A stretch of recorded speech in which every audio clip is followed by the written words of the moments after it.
plus all of the latest on the Conservative leadership race, and we're going to take a look ahead to the Lionesses' big Euro final tonight. Yes. But first, it's the news with Alice Porter.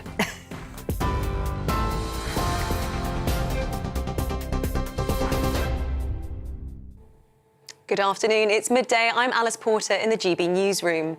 Patients who fail to turn up for appointments could be fined if Rishi Sunak becomes Prime Minister. The former Chancellor has promised to reform the NHS, telling the Sunday Telegraph he'll introduce £10 fines for those who repeatedly miss GP or outpatient consultations. The leadership hopeful says he wants to do something brave and different. But GPs such as Dr Mo Kaki are warning the move could be counterproductive. A fine of that sort of nature would definitely make people feel more anxious, feel more stressed. We know life events are challenging. We know so many things happen. I think we need to have some flexibility and understanding at this time, especially when people are really struggling and facing a lot of challenge. So I think we need to really be careful with how we try to enforce and improve appointment attendance.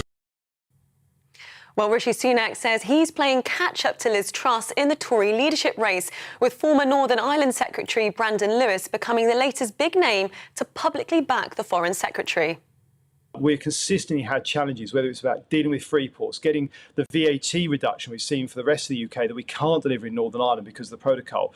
We've had real resistance all the way through from the Treasury. It's great to see Rishi the other night at the hustings saying that he thought the Northern Ireland Protocol Bill was resolve issues. It's good to see him come to that conclusion now. But the bill is in Parliament and has gone through the House of Commons because of the focus and determination and work of Liz Truss. But Business Minister Greg Hands believes the contest is still tight. I think Rishi's doing very well amongst Conservative Party members. Today's poll just out on Conservative councillors, which are a big part of the Conservative membership, show it to be neck and neck. So I think it's all to play for. Most importantly, Rishi Sunak is the one who polls best with marginal constituencies, wavering voters, the sort of people that the Conservatives need to win back at the next election. Liz Truss is playing down claims she's the front-runner and is pitching herself as the Education Prime Minister, planning to replace failing academies with free schools. She's also pledging to improve maths and literacy standards. The parents of Archie Battersby have been told his life support will end tomorrow at 2 p.m. The 12-year-old, who's in a coma after suffering brain damage, has been the subject of a legal battle, with his family fighting for his treatment to continue. A High Court judge ruled it was in the child's best interest to cease support. The Barts Health NHS Trust in London, which is caring for Archie, says his parents will be told how the withdrawal process will be performed. They're now appealing for government intervention. Moscow says it's invited the United Nations and Red Cross to investigate the deaths of dozens of Ukrainian prisoners in a jail held by Russian-backed separatists. It comes as President Zelensky issued a mandatory evacuation order to Ukrainians in the eastern region of Donetsk. He warned residents that their lives are at risk if they stay in the contested area. There are hundreds of thousands of people, tens of thousands of children. Many refuse to leave, but it really needs to be done. This decision will have to be taken, regardless, believe me. And the sooner it is made, the more people leave Donetsk region now, the fewer people that the Russian army will have time to kill. Therefore, if you have the opportunity, please talk to those who continue to remain in combat zones in Donbass. Please convince them that it is necessary to leave. Meanwhile, there have been more attacks in the south of the country, with Crimea's governor saying Ukrainian forces have hit the headquarters of Russia's Black Sea Fleet. It coincided with Russia's Navy Day, featuring a military parade in St. Petersburg. President Vladimir Putin marked the occasion by announcing the Navy will receive hypersonic Zircon cruise missiles in the next few months, capable of travelling 9 times the speed of sound. England's women's team have been receiving messages of support ahead of the Euro 2022 final against Germany this evening. The Lionesses will play before a sold-out crowd at Wembley Stadium. If they win, it will be the first major trophy for the women's team and the first football honour for the nation since the men's 1966 World Cup win. President of the Football Association, Prince William, and his daughter Charlotte sent a video message to the squad. We both want to wish the Lionesses the best of luck for tonight. You've done amazingly well in the competition and we're rooting for you all the way. Good luck. I hope you win. Bye. This is GB News. We'll bring you more news as it happens. Now it's back to Angela.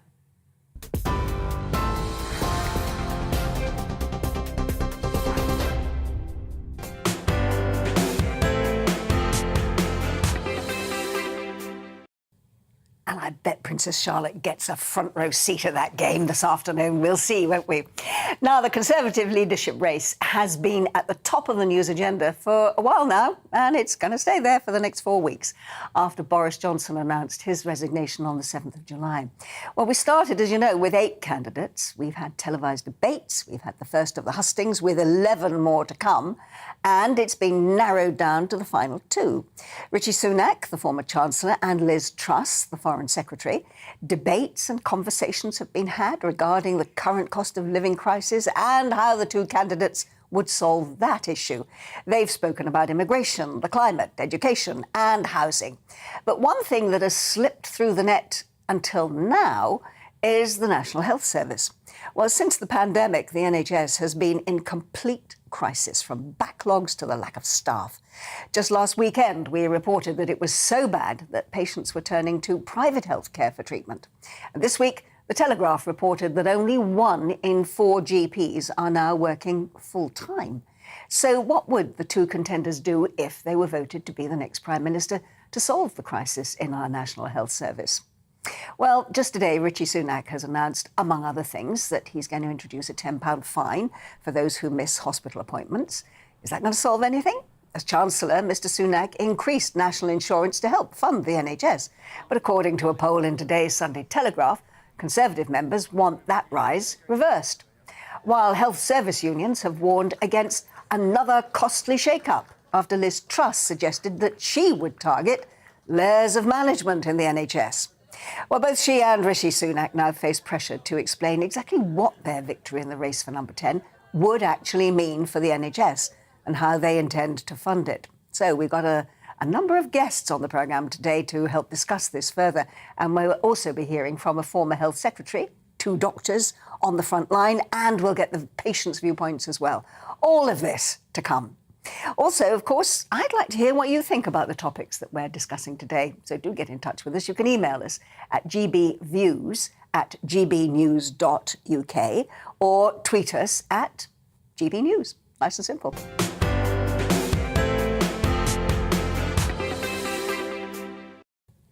And joining me in the studio right now is political commentator and the author of Too Nice to Be a Tory, Joanne Nadler. Joanne, thank you so much for joining us. Well, as we've seen in the news, the NHS suddenly is everywhere from the 2 candidates. And yet, you know, we know that the NHS has been hemorrhaging money, it's been hemorrhaging trust, and it's been hemorrhaging staff. And only now have both of them come out to talk about it. Do you think they've missed a chance by not talking about it before?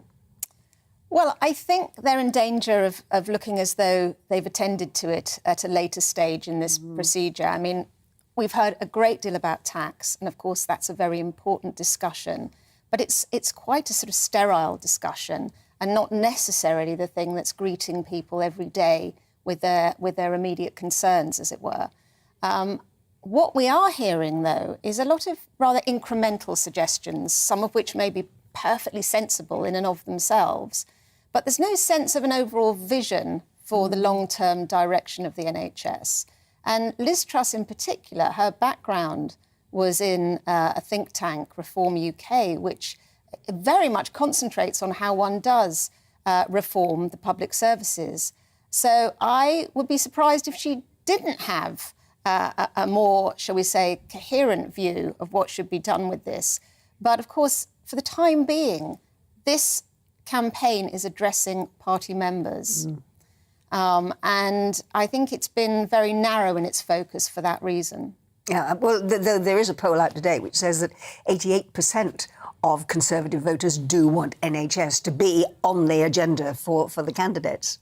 Yes, absolutely. And why wouldn't they? Yeah. But I also feel that they should be bold at this moment because, surprisingly in many ways, given what the country has been through over the last 2 years, We started off 2 years ago with people standing outside their houses clapping, didn't we, for the NHS, in a way that felt actually rather alien to the British culture, rather lacking in it was a bit of a sort of emotional response, if you like.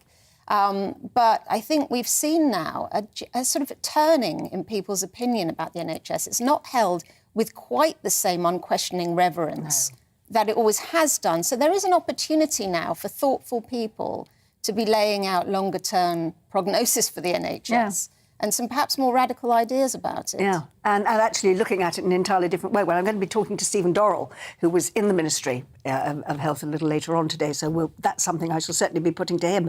Now, you're someone who's actually observed the Conservative Party from all angles, from inside and from out. I mean, what do you think that of the two candidates we have at the moment, are either of them actually going to be able to reunite the party, because it is divided at the moment, win the next general election, sort out the financial problems and indeed the NHS? I mean, walk on water, I think, as you said to me earlier. Which of them do you think is going to be able to do that? Well, rather disappointingly, I've got to say I'm somewhat undecided at the moment. I'm rather leaning towards Liz Truss. I think she's had more momentum this week. She's had a stronger campaign week, and she's certainly growing into the role. And quite quickly, it seems, because, less than 2 weeks ago, she was rather being written off. But I do think Rishi Sunak has performed rather poorly, given his credentials. And that's why I think it's important that we see through the rest of this campaign. There's talk from some that Rishi should throw in the towel now and just, hand the baton over to Liz Truss. I think that would be completely inappropriate. I think it's really important that both candidates are scrutinised because exactly of the breadth and the depth of the problems that the country's facing. Yeah. And we've got another 4 weeks to go anyway before they have to hand in their ballots on the 2nd of September, I think it is. Now, because we're talking about the NHS today, I'm joined now by a GP, a practising GP. She's Dr. Ellie Cannon. She's joining us now on the line.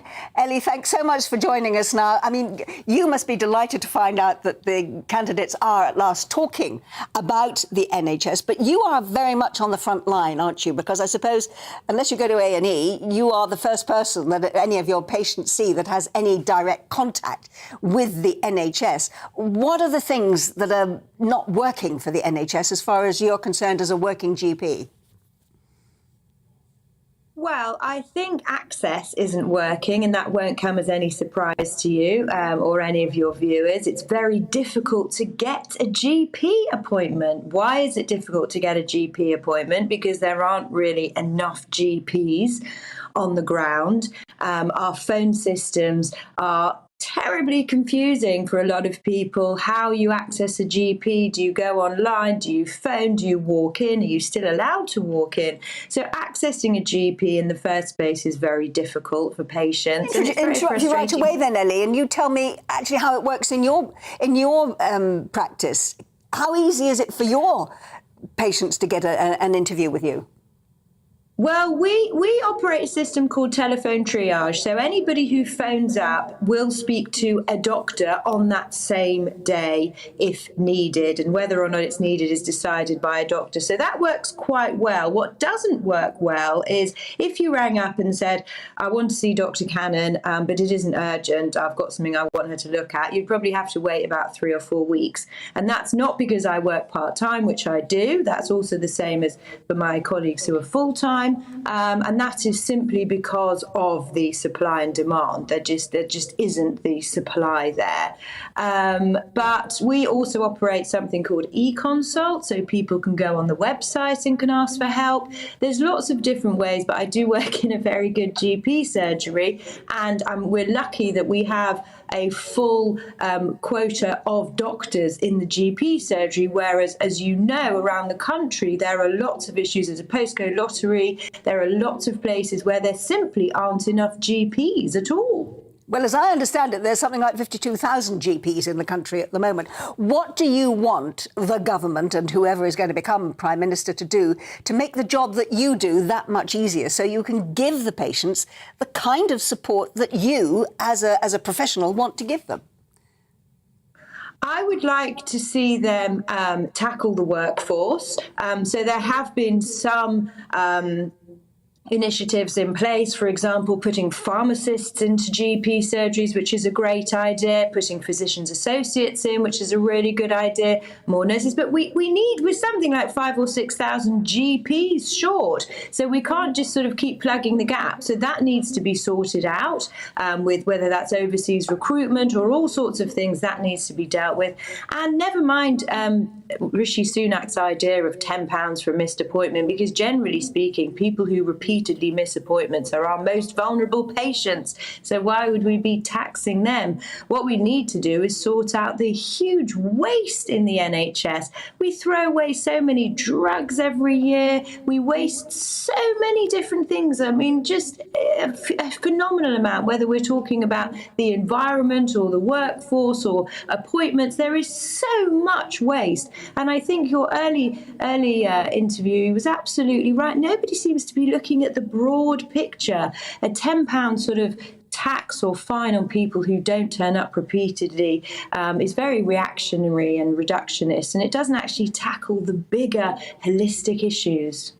But isn't one of the problems where waste is concerned that there's not an overall purchasing situation for the NHS, that in fact it's individual GPs, it's individual health trusts that can do their own purchasing. So you're bound to get waste. Aren't you really talking about then a radical look at the way that the NHS in total is run?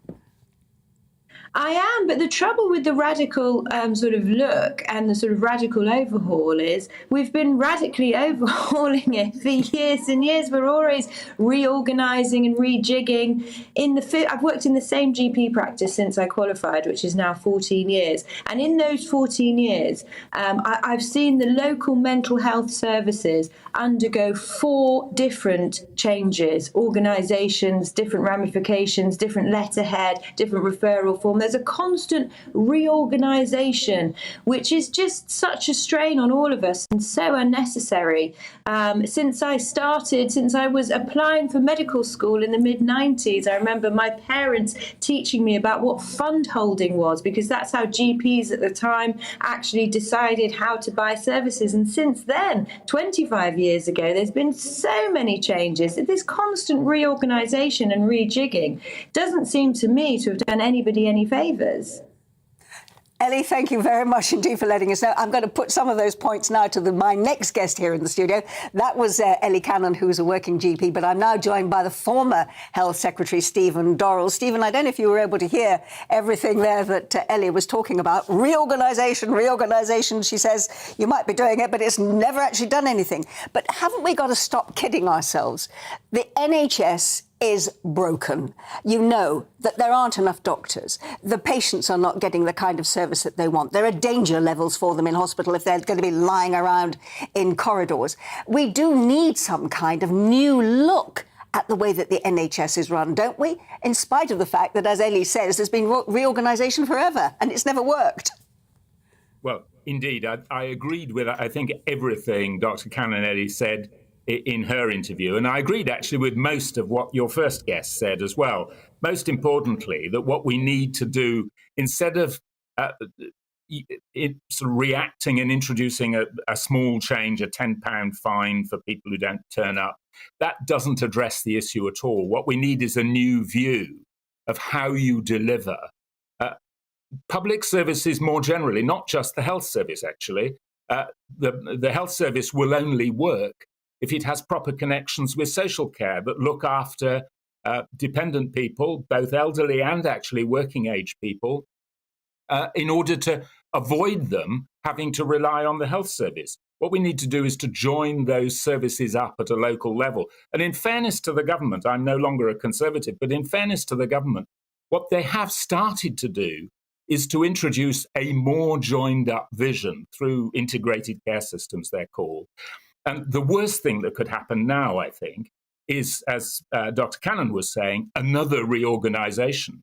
What we need to do is to follow through some of the changes that are starting to happen, but which should have happened, frankly, 2 decades ago, to join up public services rather than regarding each of these different services as somehow separate. I think to be fair to Rishi Sunak, he's not just talking about £10 fines. He's also said he wants to significantly increase NHS spending and pour new funds into social care. But let me just, you're someone who's worked in the NHS. You're someone who also worked in the Treasury because you were, in Financial Secretary to the Treasury in 1992. You have a very long memory. Let me throw some figures at you, if I may. In 1948, when the NHS was founded, it cost £248 million to run. The present budget is £190 million. Now, isn't it that just throwing money at it is not what is actually going to work? Well, the figures you quote, obviously, first of all, the obvious point, they don't take account of inflation. Secondly, across the whole of the Western world, there has been a huge increase in the amount of cash spent by all societies, by the Americans, by all other European countries, by the Japanese, in bringing the benefits of modern medicine to people who live a lot longer than they did in the 1940s. So I think 1940s to 2020s comparisons in terms of spending levels don't really help us very much. What we should be doing is looking at how we deliver health and public services in the UK and comparing it with how those similar services are delivered in other countries who do things in some respects better and in other respects less well than we do. We should be seeking to learn from some of the things they do right, while of course continuing to do some of the things that we do better than they do. I'm so glad you said that, because I looked at one of the charts yesterday which showed that, in fact, our Scandinavian cousins and the French, so the Swedes, the Danes and Norway, France, Canada, New Zealand, Australia, and believe it or not, South Korea, supposedly, all have a much better health service than we do. Should we stop kidding ourselves that we've got the best NHS in the world and actually learn from what other people are doing? 100%. There are some things we do better here than other people. We should be proud of that, and we should continue to do that. There are other things they do, frankly, a lot better than we do. They have better cancer outcomes than we have, despite the fact, and it isn't just about money, partly money, but it is also the way in which the money is used. And it's as between Sunak and Truss. The one thing that Sunak is doing, which I think is dead right, as you've already drawn attention to, I'm also a former Treasury Minister. You can't do these things if you're not willing to invest public money in delivering the kind of joined-up public services which address need that has always been a central commitment of the NHS. So which of the two do you think would make a better job of it? I'm sorry? Which of the two do you think would actually make a better job of reforming the NHS? Well, of the two, the one who seems to me to have thought more seriously about it so far is Rishi Sunak, because he does understand that there is he's the person who's introduced the tax increase allegedly to pay, if you remember, for improved social care. That was how the tax increase was branded. Actually, the vast majority of it is being spent plugging the holes in the health service at the moment. But until we think of health and social care as a single public service, serving people with needs that reflect the fact they're living longer, the fact that we can treat diseases that used to kill us, all of those things, until we think about these things in a joined-up way, going back to your first guest, having a new view of how public services ought to be developed, we shall continue to react to crises rather than solving problems.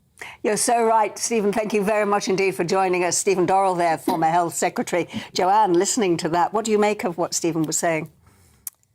Well, I thought it was fascinating. I mean, obviously it covers a huge array of issues, not least the fact that the NHS doesn't exist in isolation. It exists as a service in a complicated and changing environment. But it's interesting, having served in the department himself, that he's brought up this. It's a problem that they've had for years, and that is that it has to be NHS and social care, because until the two are joined up, as he was saying, we're not going to get a system that actually works for an ageing population. No, and I think the Conservatives have been quite cowardly on this, because they seem to have abandoned the idea of elevating the idea of personal responsibility, which is supposed to be a core Conservative principle. So when there was an opportunity to introduce some real fundamental reform of social care, they still fell back on this idea that people should be allowed to keep their own home and pass that home on. Now, that's a laudable idea. However, largely the way in which people have saved for old age, if they have been able to purchase a property, is through their property. So in allowing the state to enable people to hang on to their homes as a way of circumventing actually reforming social care, I think they've been very cowardly. Thank you very much indeed for that. You're staying with me here on the programme, so I'll be hearing more from you a bit later on. But thank you very much for that. You are watching and listening to Alastair Stewart and Friends with me, Angela Rippon. Lots more coming up on today's show. England and Wales have seen the driest start to the year since 1976, when water rationing was introduced. It raised concerns that the UK could be heading for a drought. We're going to be discussing that next in our Rural Spotlight this week. But first, appropriately enough, here's the weather.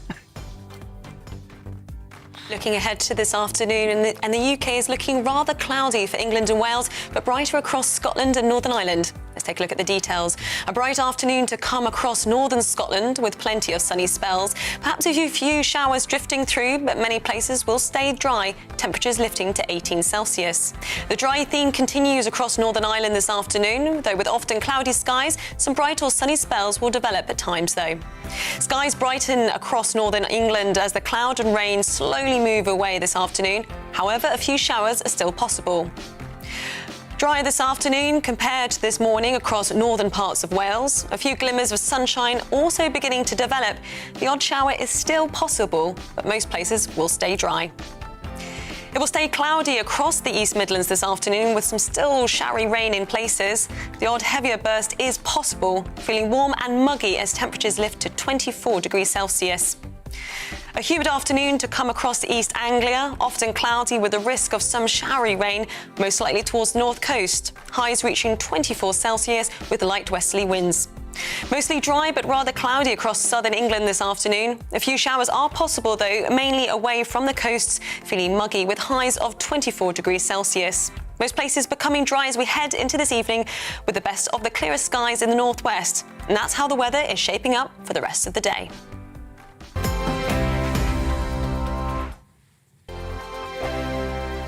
We are GB News. We're right across this great nation. On TV. On radio. On digital. Absolutely everywhere. We don't talk down to you. We embrace all voices with honest and civilised conversation. We are not part of the establishment. We're one of you. And we're only getting started. Join us on GB News, the People's Channel, Britain's news channel.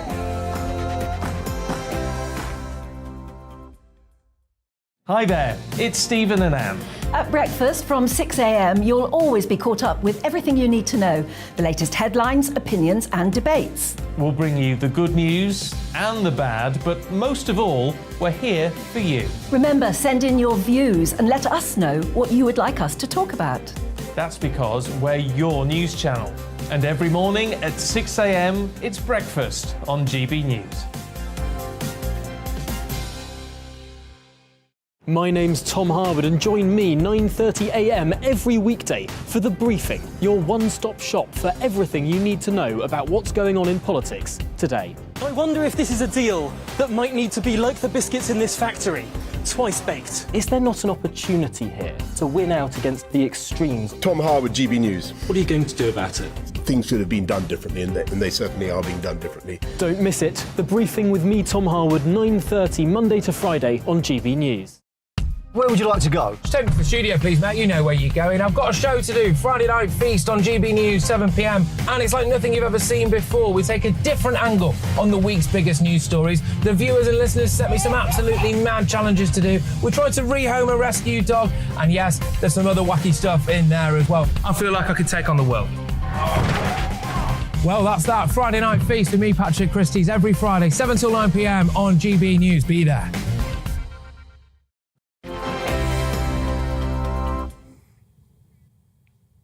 Welcome back. It's 12:30 and you're watching and listening to Alastair Stewart and Friends on GB News with me, Angela Rippon. Now, when studying English at school, I think most of us have probably read and sat exams on famous Thomas Hardy novels like The Mayor of Casterbridge and Far from the Madding Crowd. But, you know, this is soon going to come to an end because from this autumn, Thomas Hardy is being axed from some exam syllabuses to make room for Black, Asian, LGBT and disabled writers. Now, the Oxford, Cambridge and RSA exam boards say they want to reflect diversity and inclusivity.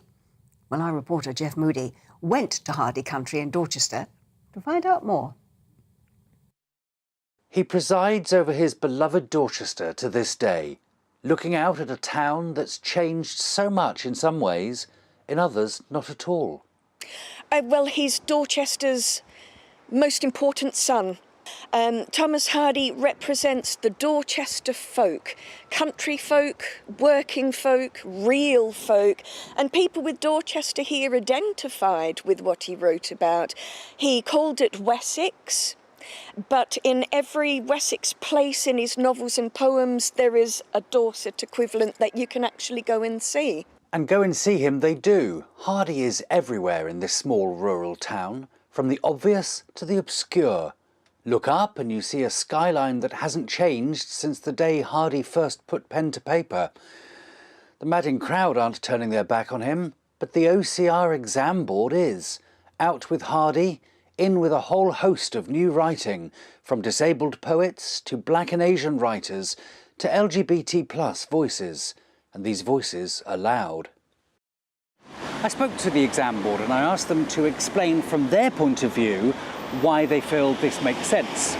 They said they didn't want to talk to us. I then approached several of the new writers to see if they had anything to say about being placed on the syllabus. They had nothing to say either.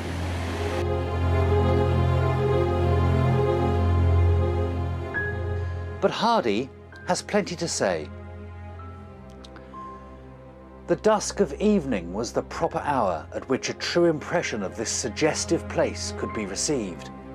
Standing in the middle of the arena at this time, there by degrees became apparent its real vastness, melancholy, impressive, lonely. Intrigues were arranged there, tentative meetings were there experimented after divisions and feuds. Well, Thomas Hardy's facing a different type of division today, a new yet familiar feud that rankles as deep as any that played out on this spot in Hardy's fictional Casterbridge. Where does it stop? Do you continue the takeoff he's open to keep replacing it with new? Because after all, we've gone a long time now, haven't we, reading Thomas Hardy? I personally agree with bringing in new voices. It has to be done if any progression is going to be made in any way, shape or form. But I'm of the opinion of having the new voices side by side with the voices from the past so that people have a reference point for the new voices. That from the Thomas Hardy Society. This from the MP for West Dorset. He agrees too. So much so, he's written to the Department for Education, demanding Dorset's native be returned to the exam room.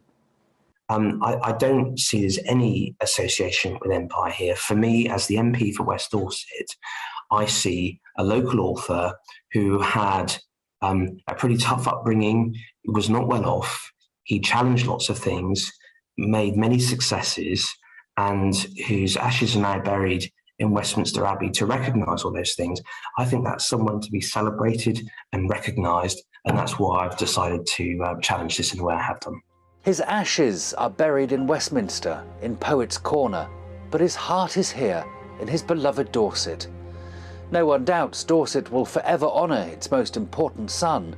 The hope now that his words aren't buried with him. Jeff Moody, GB News. And that was Jeff Moody, our South West of England reporter, and clearly a Hardy fan. Now, Now, you're watching and listening to Alastair Stewart and Friends with me, Angela Rippon, sitting in for him this weekend. We've got plenty more to come this afternoon, but we're going to be getting the news from Alice Porter.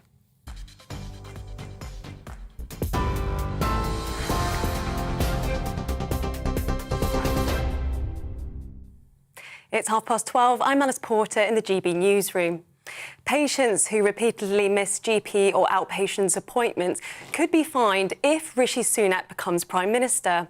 The former Chancellor has promised to reform the NHS, telling the Sunday Telegraph he wants to do something brave and different and that the health system shouldn't be misused. Liz Truss also spoke to the paper, saying there will be no second Scottish independence referendum if she wins the leadership contest. She's also pitching herself as the Education Minister, planning to replace failing academies with free schools and improve maths and literacy standards. The parents of Archie Battersby have been told his life support will end tomorrow at 2 p.m. The 12-year-old, who's in a coma after suffering brain damage, has been the subject of a legal battle, with his family fighting for his treatment to continue. They're now appealing for government intervention. Moscow says it's invited the United Nations and Red Cross to investigate the deaths of dozens of Ukrainian prisoners in a jail held by Russian-backed separatists. It comes as President Zelensky issued a mandatory evacuation order to Ukrainians in the eastern region of Donetsk. And England's women's team have been receiving messages of support ahead of the Euro 2022 final against Germany. The Lionesses will play before a sold-out crowd at Wembley Stadium, the game kicking off at 5 p.m. If they win, it will be the first major trophy for the women's team and the first football honour for the nation since the men's 1966 World Cup victory. TV, online and DAB+ radio, this is GB News. Don't go anywhere. Angela will be back in just a moment.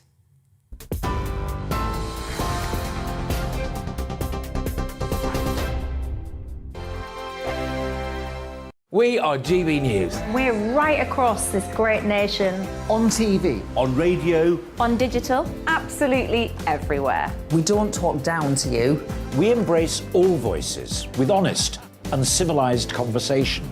We are not part of the establishment. We're one of you. And we're only getting started. Join us on GB News, The People's Channel. Britain's news channel.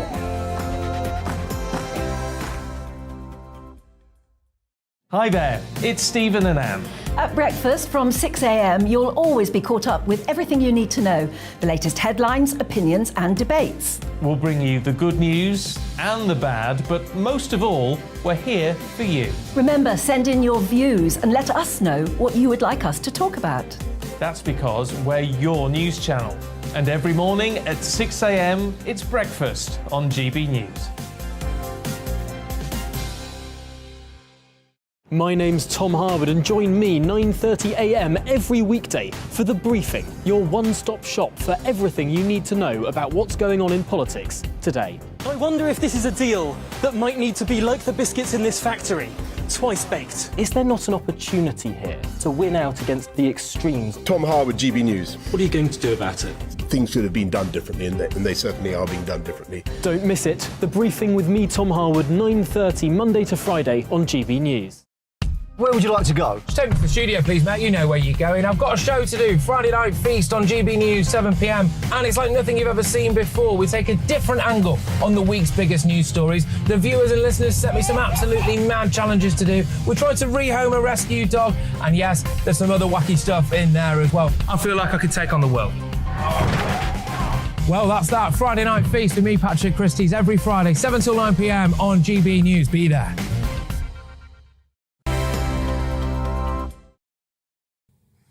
Welcome back. It's just coming up to 20 minutes to 1 o'clock, and you're watching and listening to Alastair Stewart and Friends on GB News with me, Angela Rippon. Time now for our rural spotlight, and today we've got a double feature for you. The National Drought Group moved England into prolonged dry weather status. Now, that's the stage that comes immediately before a drought, and they did that at an emergency meeting this week. Now, according to the Met Office, in the first 3 months of the year, rainfall in England fell by 26% and by 22% in Wales.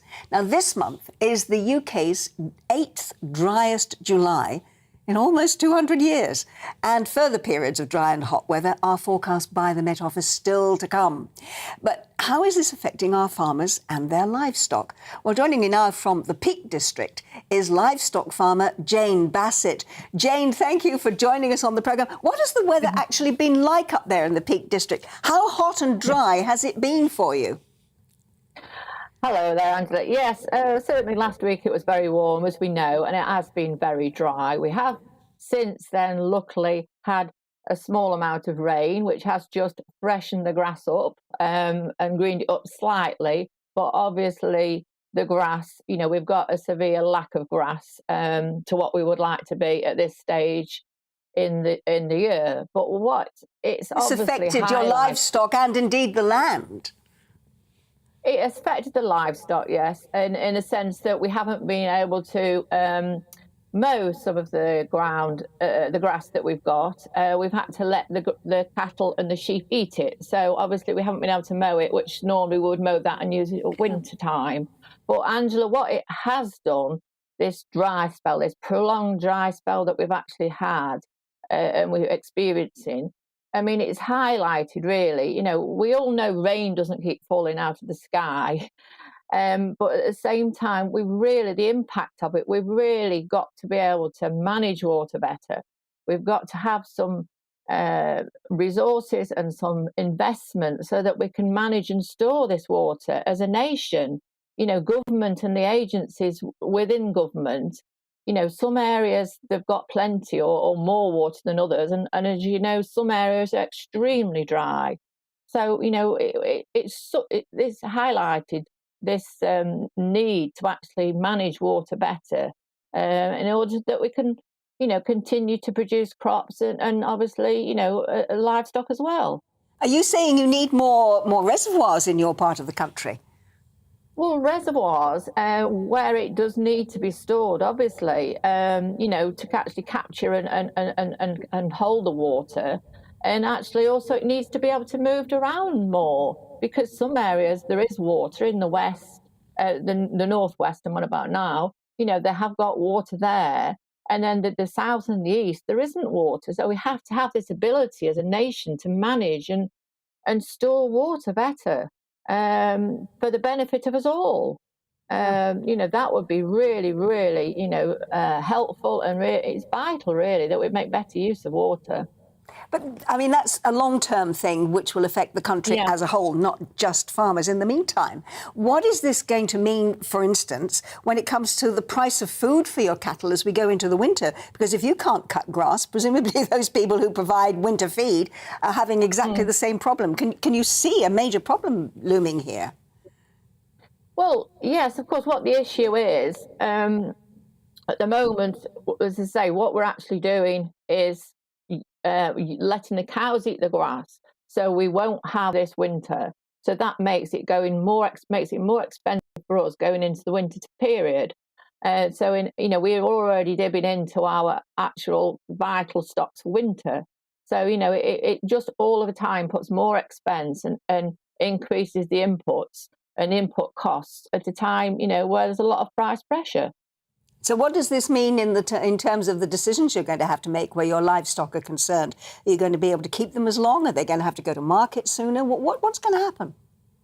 Well, this is the question. We were looking this last week, actually, and some livestock, some lambs, for example, we will possibly have to sell now because at the moment a lot of farms are at maximum stocking capacity in the sense that they've had the calves and the lambs born in the spring. So just at the moment, there's a lot of mouths to feed.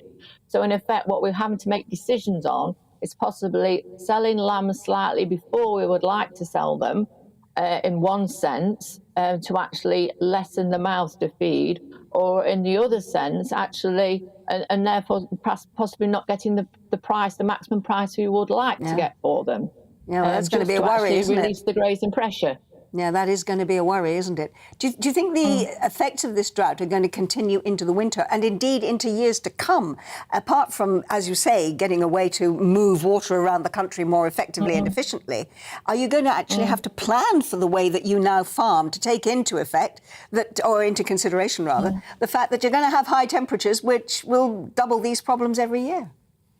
We're already planning. We're already making plans to actually mitigate against the changing climate. We're at the forefront. Farmers are at the forefront of this. You know, we store more water than what we used to do. We're changing our management practices than what we used to do. We have herbal lays, for example, which have deeper rooting crops, which go down into the soil, you know, to a different depth. So it's actually beneficial. So they're more drought-resistant crops. So all these things, we're already, you know, all the time looking at things that actually can manage the effects of climate change on the farm.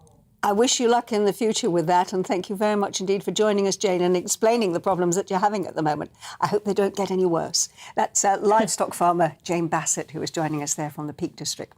But now, as I said, I promised you a double rural spotlight story of the day, and we come to it because demands for allotments across the UK soared during the pandemic. Apparently 94% of local authorities who run most allotment sites say they saw an increase in applications due to COVID-19 to start with.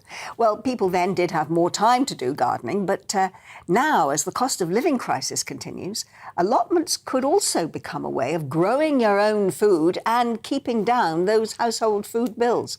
So I'm delighted to be joined by the president of the National Allotment Society, Phil Gomersall. Phil, good afternoon. Tell us about allotments. How many have you got in your area, and are you getting more people saying, we want one, please?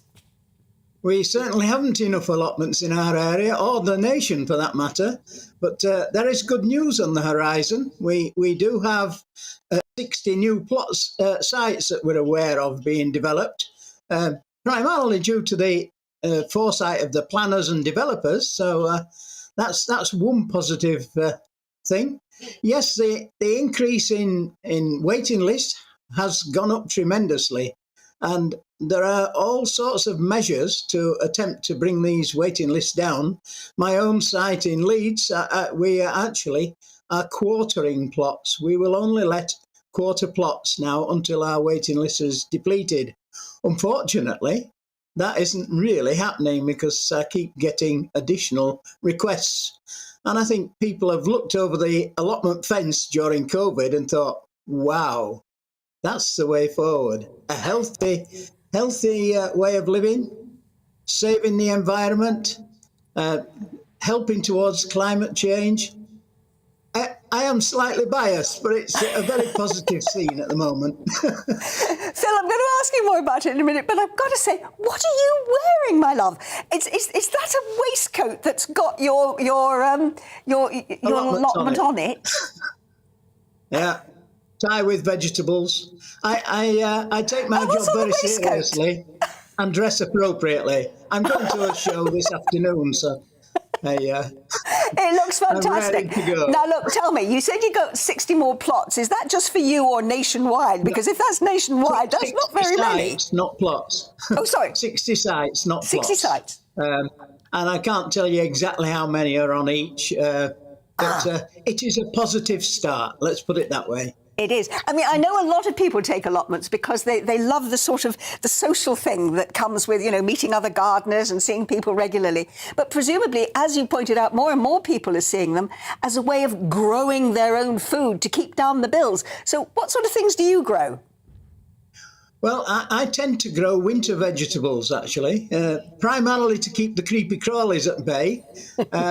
They don't seem to attack the winter veg quite the same as leeks, swedes, cabbage, cauliflowers. Winter cauliflowers are wonderful because they actually become available in May prior to the slugs getting going. So that's the way that I work. And how have you managed? Sorry, I was going to say, how Karen. have you managed in all this hot weather? Because, you know, we're hearing about people having to face the drought. And I was listening the other morning to some farmers saying they couldn't dig the potatoes and the carrots and a lot of the root vegetables because the ground was too hard. So how are you keeping your stuff properly watered?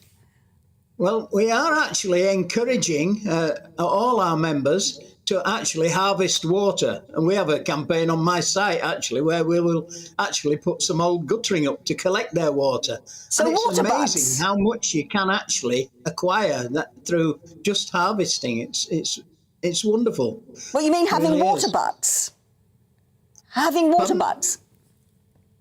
We have water butts and we collect. I'm fortunate. We're actually picking up from a spring as well. So, but there is a little bit of excessive watering sometimes on allotments, and I'm of the view that I water my plants when I plant them for the first 2 or 3 weeks, and like the farmer said, then I leave them and encourage the root to go further down to pick up the water. So there are ways and means of saving. But you would obviously encourage people, if they're able to get an allotment plot so that they can grow their own food and help with the household budgets. I think, as you said earlier, I think it's going to become a necessity, to be honest. I look at the financial climate of this country of ours and I think, well, we're going to have to grow our own. And also, we want to encourage a healthier nation to save the NHS. Well, you're helping to do that, Phil. Thank you very much indeed. And I love the waistcoat. Nice touch. Thanks very much indeed. That was President of the National Allotment Society, Phil Gummersall, and that spectacular waistcoat. Now, one of the big stories of today, the Women's Euro final is taking place in just over 4 hours' time in front of a sellout crowd of 90,000 at Wembley Stadium. Now, the event is expected to be the most watched event of the year, with a record-breaking 19.5 million viewers, along with some nearly 5 million viewers who are going to be watching from pubs and bars and restaurants. And not just watching, they're also tipped to spend about £46 million while they're drinking up to nearly 9 million pints. And they won't all be beer either, because there'll be a lot of young girls watching those things as well. And I'm joined now by Jamie Frampton. She's a former referee and a FIFA instructor. Jamie, you must be absolutely thrilled at the way women's football is now getting the profile and the attention and the support that it's getting. Good afternoon, Angela. Yes, of course. It's amazing to see it.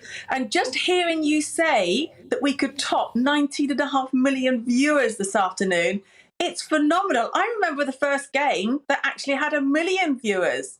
I happened to be the referee, but I can remember that we topped 1 million, and now we're talking of 19 million. It's phenomenal. It is, isn't it? Absolutely. Do you wish you were refereeing this afternoon's game? Oh, I would love to. You never give up that urge, Angela, to be on that green bit. And every time you see it, and I do say to referees and female referees, keep going as long as you can, because you're a long time out of it. I should be itching. I should be itching at every kick of the ball and every blow of the whistle this afternoon. So you'll be watching at home on the telly, blowing your own whistle, I take it. Now, look, you must have been asked this dozens and dozens of times before, but when you started refereeing, I mean, at the time, it would be only men's games when you were doing it professionally, wouldn't it? What was the reaction to you as a woman, and how did you overcome any of what must have been prejudice? Oh, my goodness, there was so much prejudice. Wendy was the first woman that came through the men's professional game, and I was the second. But, we look back and think, they didn't want us then, Angela. They didn't want women in the game, and they weren't ready for us. So, we had a sort of structure at the top end of women's football, but of course, we had to do men's football. It's the only way we could get promoted. And the barriers were just huge and pretty horrendous when you look back. My name disappearing off of promotion lists, saying I had to be held back for another year, even though I met the criteria, and my male counterparts with the lower merit table than me were being promoted. They just didn't want us.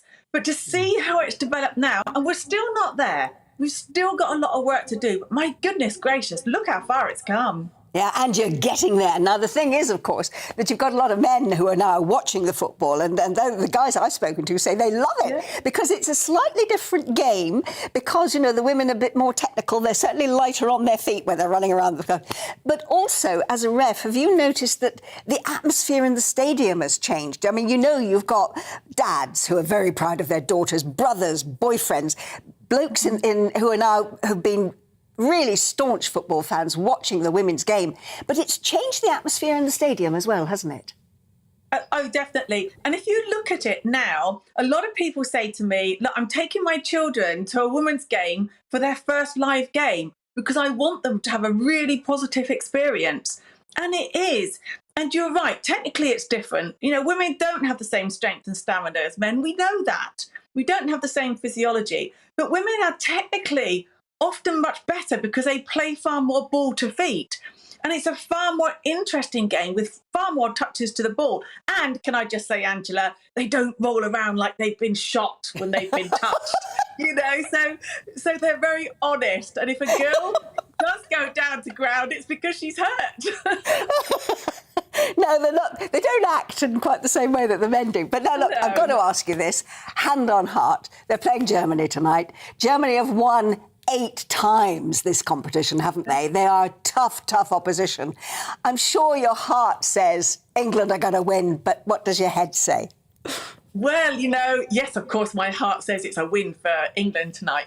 But also, you know, Germany do always, they get better as tournaments go on. So we know they're going to step it up. But so can we. In that semi-final, our girls showed that when they went 1-0 down, the resilience they had to come back. And let's always remember, when they put these stats out, it's not the same team. You know, those 8 times that they've beaten us, it's not the same team. So who's going to win tonight? Who's going to win tonight? Obviously, England and Angela. You will be cheering them on, and so will millions of people watching at home. Thank you ever so much, Jamie, for joining us. Jamie Frampton there, former referee and FIFA instructor, saying, of course, that England are going to win tonight. Now, you're watching and listening to Alastair Stewart and Friends. We've got lots more coming up on the show this afternoon. We're going to be continuing our conversation on the race to number 10 and NHS reform, because we're going to be speaking also to a well-known mum about how to shop more savvy and budget a lot better. All that to come. But first, let's take a look at the weather. Looking ahead to this afternoon, and the UK is looking rather cloudy for England and Wales, but brighter across Scotland and Northern Ireland. Let's take a look at the details. A bright afternoon to come across northern Scotland with plenty of sunny spells. Perhaps a few showers drifting through, but many places will stay dry, temperatures lifting to 18 Celsius. The dry theme continues across Northern Ireland this afternoon, though with often cloudy skies, some bright or sunny spells will develop at times though. Skies brighten across northern England as the cloud and rain slowly move away this afternoon. However, a few showers are still possible. Dry this afternoon compared to this morning across northern parts of Wales. A few glimmers of sunshine also beginning to develop.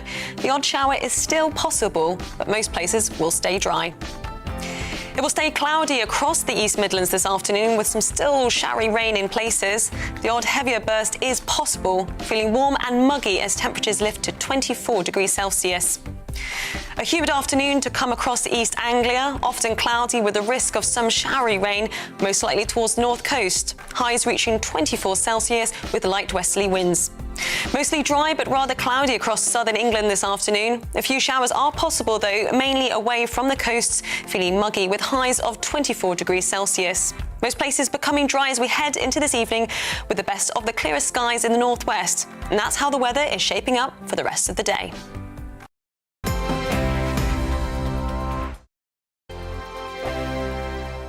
We are GB News. We're right across this great nation. On TV. On radio. On digital. Absolutely everywhere. We don't talk down to you. We embrace all voices with honest and civilised conversation. We are not part of the establishment. We're one of you. And we're only getting started. Join us on GB News, The People's Channel. Britain's news channel.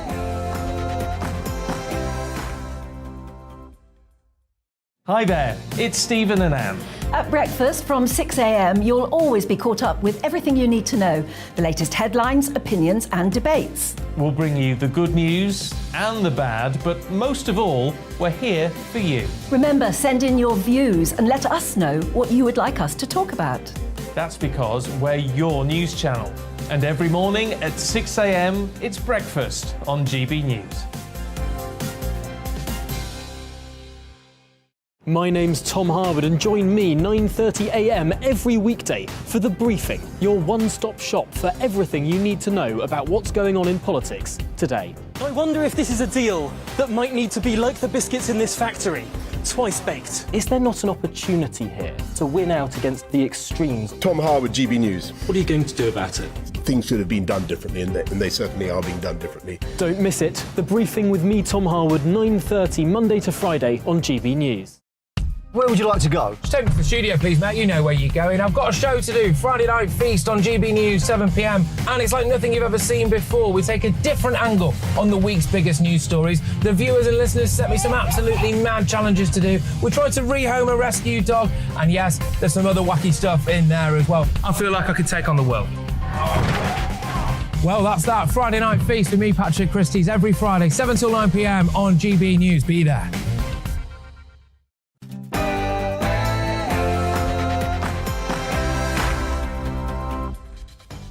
Welcome back. It's 1 o'clock and you're watching and listening to Alastair Stewart and Friends with me, Angela Rippon, here on GB News. Hello and welcome if you have just joined us. I'm going to be keeping you company on TV and on radio, of course, for the next hour. And we've got plenty more to come in that time, including more on the state of the NHS and the best way forward. Plus, we're going to be bringing you up to speed on the Conservative leadership race, and we'll be looking forward to the Lionesses' big Euro final tonight. Of course we are. But first, let's get the latest news with Alice Porter.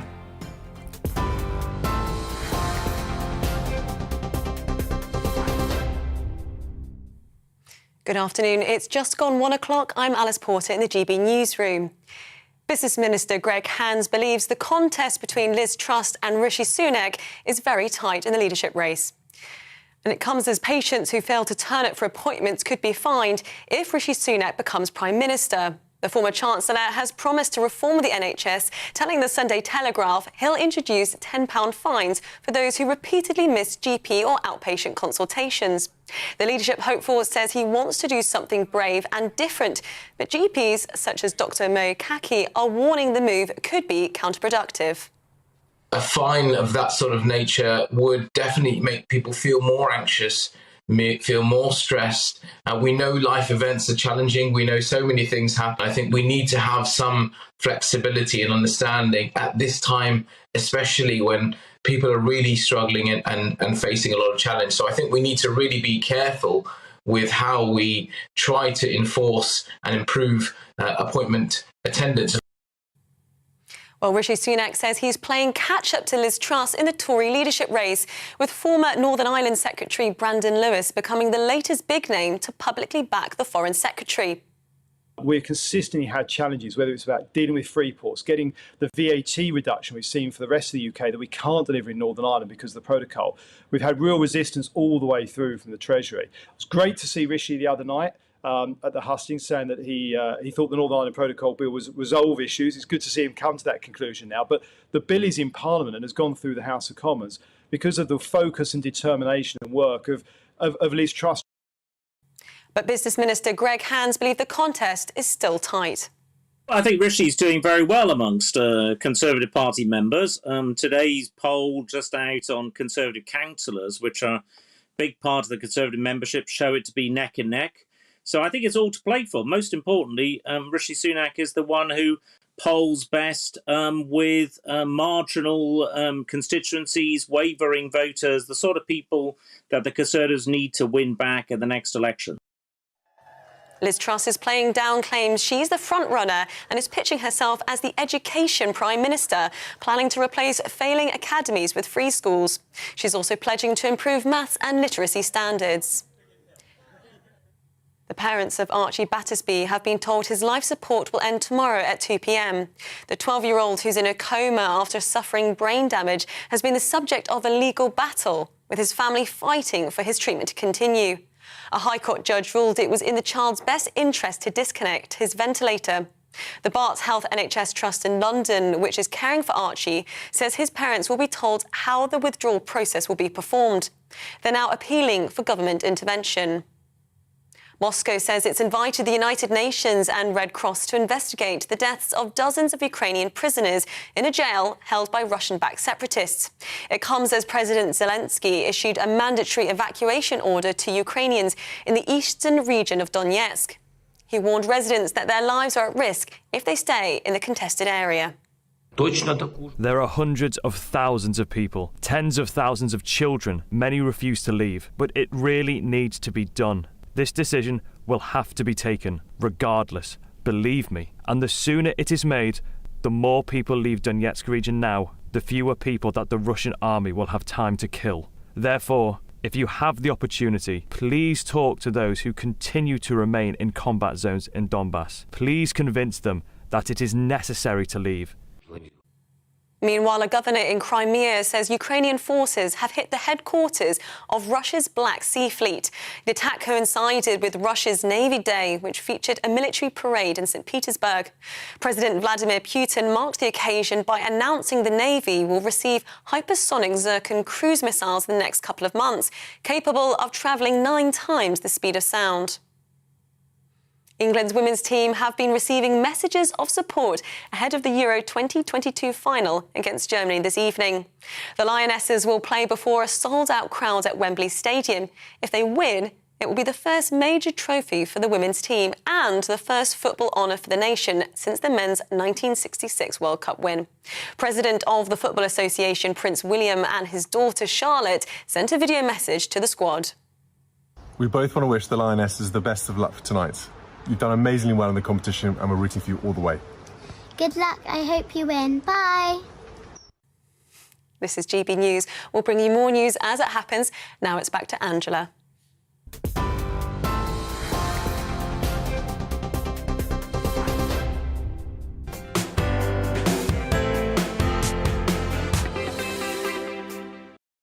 And I bet Charlotte is getting in good voice to cheer them on this evening. Now, the Conservative leadership race has been almost inescapable since Boris Johnson resigned over 3 weeks ago. 8 candidates have been whittled down to just 2 finalists, Liz Truss and Rishi Sunak. Who doesn't know that? Well, there have been televised debates and the hustings have started. The candidates have spoken about their stances on the cost of living, on immigration, the climate, education and housing. But they've been a bit quiet on what they're doing about our National Health Service. How will they solve the backlogs and lack of staff? Now, last week it was reported that people are now turning to private practices. And this week, The Telegraph reported that only 1 in 4 GPs are working full-time. So what will Rishi or Liz do to fix the NHS when the winner is handed the keys to number 10? Joining me in the studio is political commentator and author of the book Too Nice to be a Tory, Joanne Nadler. Joanne, you've been talking to lots of people this week about the contest. What are you picking up from them? I'm picking up a general sense that people are rather underwhelmed by this contest. It wasn't something that Conservative Party members necessarily wanted, although it'd be wrong to say that they universally supported Boris Johnson. But I think one of the reasons that kept Boris Johnson in place, notwithstanding that obviously he had people that were very loyal to him, but was the sense that it wasn't easy to see who was going to succeed him. And in a sense, this is how the leadership contest has played out. Now, for me personally, I felt there was an outstanding candidate in Kemi Badenoch in the first couple of rounds. And therefore, that explains why I'm somewhat underwhelmed with the final 2, albeit I'm trying to be as open-minded as possible about their relative merits and strengths. But what I'm certainly picking up from other party members that I've spoken to is that this is not as cut and dried as it's being presented. There is still quite a strong support, I think, for Rishi, based on the fact that he has previously come across as the sort of more authoritative figure. And Liz Truss has been seen as rather wooden and perhaps rather cold. Now, I think she's done a tremendous job, it has to be said, over the last few days, in turning round that perception of her. And she is now coming across as being the sort of more authentic of the 2 characters and perhaps the slightly more passionate. And I think she's also been effective in presenting what journalists tend to call a retail offer. And in saying that this is what I will do on day one when I get into office, when I become Prime Minister. You know, I will reverse the national insurance hike. I will make sure that we don't put up corporation tax. I mean, I think this has been quite effective, and it explains to a large extent why she is apparently, according to many of the polls, the likely winner of this. Something that just to go back to something you said when you were referring to Johnson, to Boris Johnson, considering that there's something, what is it, like 100,000 people are signing a petition to say we want him on the ballot because we would actually still like him to stay as Prime Minister. At the time, he was so lambasted for breaking COVID rules. Do you think that the large majority of the Conservative Party voters have forgiven him for that and said, well, yes, he was a naughty boy and he has been fined and he's been given rather more than a slap on the wrist, but actually we still think he's the better Prime Minister? I doubt it's the large majority, but Boris Johnson has always been a divisive figure. Yeah. And to a certain extent, that capacity to divide, to drive something through, was what brought him into power in the first place. Unfortunately, it's been very well discussed and rehearsed over the last few weeks. It's also that ability to sort of self-immolate, if that's the right word, that's brought him down. And I think, you know, most sensible people looking at this now would say, look, that is in the past. We are where we are. And yes, there will be some people who feel very strongly that he was let down, that particularly this seems to have played badly for Rishi Sunak, who has been portrayed as being the chief assassin. But frankly, the polls had for weeks showed that if Boris Johnson had remained as Prime Minister, the Conservatives had very little chance at all of winning the next election. And so I think, you know, the decision that was taken was probably the only pragmatic one that MPs could have taken. Bearing in mind the amount that you do talk to other people, what's the feeling you get for, it was something that I sort of asked you in the first hour of the programme, and I know you've had a bit more time to think about it, but of the two candidates that we've got, it's not just now winning this election, it's then when they get into power, sorting out the NHS, sorting out the financial problems, sorting out education, all the other things that we've got, and indeed winning the next general election. And which of them do you think will have all of those abilities together when they're genuinely needed in 2 years' time, when we have to fight an election against, presumably, Keir Starmer? Well, I think the disappointing thing about this particular leadership election for most Conservatives is they can't really, hand on heart, say that either of these two candidates will be able to achieve all of those things. So, to a certain extent, there are fingers crossed behind people's backs that when they make the decision, they'll choose the candidate most likely to be able to achieve that. And some of the polls would suggest, despite what is being said about Liz Truss, that Rishi Sunak is still the candidate that has more general appeal, particularly, I think, when you look at seats that don't constitute those seats that we've been describing so often as the Red Wall northern seats. I mean, a lot of the agenda that Liz Truss has been outlining, I think has been laying out rather, does have appeal to Conservative Party members, but wouldn't necessarily go down so well in those so-called blue wall seats. So it's complicated, and at the moment there doesn't seem to be a candidate that can reach out to everybody. But I think it's very important, whoever wins it, that they are consistent and clear in their agenda right from the start, because I don't think there's a great deal of time, essentially, before the next election. They can't be complacent about that. But we've got another 4 weeks, more hustings, 11 more hustings to go, and another 4 weeks before the 2nd of September, when those votes have to be in. Joanne, thank you very much indeed for the moment. That's a political commentator and author of Too Nice to Be a Tory, Joanne, and she is indeed very nice. Now, to continue this conversation, I'm delighted to be joined by former BMA GP Committee Chair, Dr. Richard Vaughtry. Richard, we've been concentrating on what's happening in the NHS today, and earlier in the programme I was talking to one of your colleagues, to Dr. Ellie Cannon, and I wonder, after she told us what she thought was wrong with the NHS, what you would like to see that will make your job much easier as a GP. Well, I think it's really important that the Conservative candidates do focus on the NHS, as you said in your earlier introduction. So we've heard very little, and yet that's a key issue for huge numbers of people who are waiting too long for hospital procedures, and sadly waiting too long to see their GP. And that's down to the fact that we haven't invested sufficiently in the NHS for many, many years, long before the pandemic, and we haven't supported the workforce in the way that we need to. So we now have a workforce that's exhausted and demoralised, and we need the real support from politicians and policymakers right across the NHS to ensure that we expand the workforce to meet the growing needs of our patients across the UK. But even if we expand the workforce, I mean, how long does it take to train a doctor, to train a nurse? We're talking about improvements 3-4 years down the line, aren't we? What do you want to see them doing now that's going to make your job easier?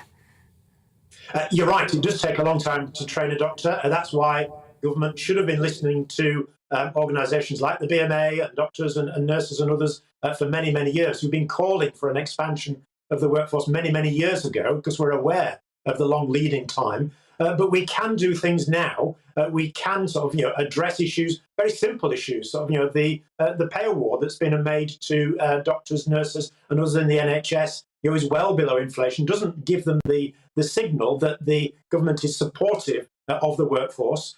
We need to address pensions, which act as a disincentive to work harder and longer, sort of, and stay within the health service. That's a real issue that can be addressed very, very quickly. And we need to be recognising sort of, the real pressures that all staff right across the NHS, GPs in the community, community nursing teams and others in hospital are under on a day-to-day basis by trying to address some of the abuses that are directed at individuals, particularly those on the front line, our reception staff in general practice and others as well, who face that on a daily basis, which can be addressed and should be addressed, because it can be so demoralising when people are working extremely hard to try and provide the best possible service to our patients. And we can also cut a lot of the bureaucracy that we're plagued with. There's still far too many targets, far too many things that get in the way of delivering good general practice and good hospital care.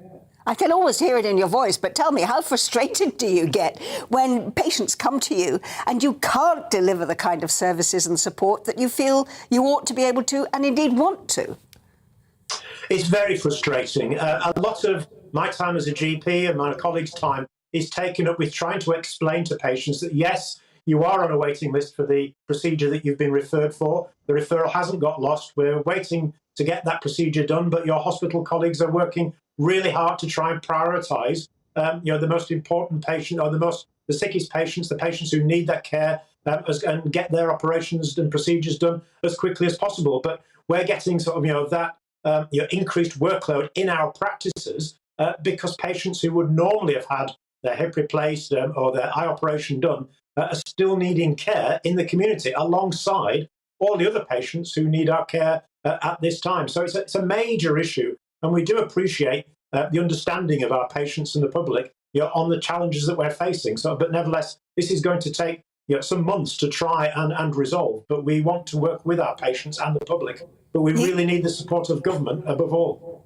But you seem to be suggesting something that Stephen Dorrell was saying earlier, and something that I know an awful lot of doctors have said to me, that there isn't that joined-up thinking when it comes to the medical side of the NHS and the social kind of care that can be given within the community, and that actually, if you could get that right, that would help enormously. Yes, that's absolutely correct. One of the real failings over generations has been ignoring the needs of social care. That's people in residential homes, care homes, but also people living in their own homes who rely on daycare going in, community nurses going in to enable that they can maintain a safe environment in those settings. And one of the reasons why we have problems in hospitals is because they can't discharge people into the community, into a care home place, back to their own home in a prompt and safe way. So we do need to resolve the issues of social care, because by doing so, we will actually help the NHS as well. And in the meantime, as a GP, where do you think that leaves you? What can you do to help? While government's making up its mind, and not just about who's going to be the next Prime Minister, but about what they actually do to the NHS. As a GP, is there anything you personally, and I think we said earlier, there's something like 52,000 GPs in the country. What can all of you individually do to make life better for yourselves and your patients? Well, we're continuing to work extremely hard. Our colleagues in general practice, our reception staff, our practice managers, pharmacists, paramedics, an increasing number of people working alongside us are trying to provide that reassurance to our patient, our care to our patient. We're trying to get round some of the annual reviews that were delayed as a result of the pandemic. And so patients are now being invited for those. We would encourage people to keep their appointments. I think there has been talk today about people who don't attend their appointments, and it's sad that there are still large numbers of people who, for whatever reason, are unable to make an appointment. That means that others have not been able to use that appointment as well. So we would encourage people to engage with us, to respond to the invitations that they get. And very soon, patients, again, will be invited for a COVID vaccination and a flu vaccination. Please keep those appointments as well, because the more people that get vaccinated during the autumn, the better we'll be able to protect the NHS, because we'll have fewer people getting sick. Richard, thank you very much indeed. And I'm sure that your patients are delighted that they have you as their GP. Thank you very much for joining us. That was former BMA GP Committee Chair, Dr. Richard Vaughtry. What do you make of the comments that he was saying there, Joanne? Well, I think it's been interesting listening to the various guests that you've had on through the show, who've largely been, if you like, on the producer side of this equation. It would be interesting to hear from some parent groups. But I felt that the doctor we've just heard from was very much rooted in the reality, which is that people are now increasingly turning, if they have the means to do so, they're turning away from the NHS. They're voting with your feet, with their feet, if you like. You can have mine if they like. Well, I'm sure knowing how adept you've been with your feet all these years, that might not be a bad thing.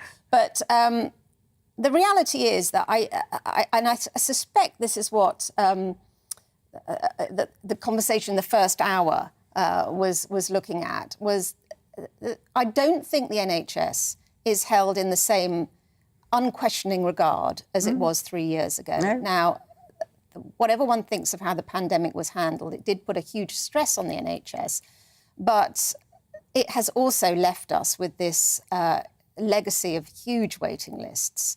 And it isn't clear from either of the two candidates how they would address that, other than by spending more money on it. I think what's been really interesting from hearing from the professionals is that there is a shortage of staff, and that is not something that you can change overnight. But there isn't very much discussion about what people can do to look after themselves and to safeguard their own health, other than this idea that people are unfortunately turning to, well, maybe it's not unfortunate, maybe it's a very good thing that they're turning to private GP services.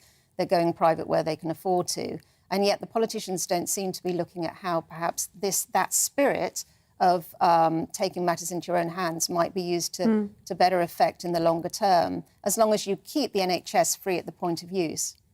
Which is what they established right at the very beginning in 1948. Can I ask you a question now, which I hope you don't think is just too flippant? But one of the things that has struck me, no one has actually... We've got two candidates now, Truss and Sunak, fighting each other to become Prime Minister. No one has actually asked them what I think is the most important question: why do you want to be Prime Minister? I wonder, from all the political conversations you've ever had, why would anyone want to be Prime Minister when you look at what lies ahead?